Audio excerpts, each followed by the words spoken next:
كلنا عارفين اللاعب الشهير والموهوب كريستيانو رونالدو. بس ايه هي الانجازات اللي حققها في السنين اللي لعب فيها؟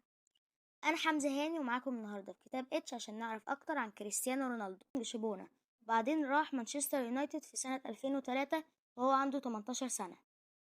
فاز مع مانشستر يونايتد بثلاث ألقاب متتالية في الدوري الإنجليزي الممتاز وبطولة واحدة في دوري أبطال أوروبا. في سنة 2009 راح رونالدو لريال مدريد في صفقة انتقال قيمتها 80 مليون جنيه استرليني. فاز مع ريال مدريد ب15 لقب، منهم لقبين دوري و4 ألقاب دوري أبطال أوروبا.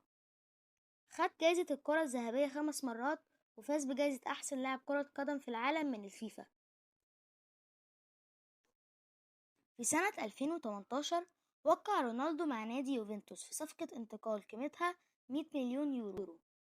فاز بلقبين في الدوري الإيطالي ولقبين في كأس السوبر الإيطالي. وفي سنة 2021 رجع رونالدو لمانشستر يونايتد وبعدين ساب النادي في سنة 2022. وفي سنة 2023 وقع رونالدو مع نادي النصر السعودي.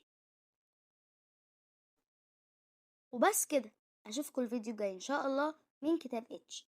لو عجبكم الفيديو متنسوش تعملوا لايك وسبسكرايب وشير. سلام.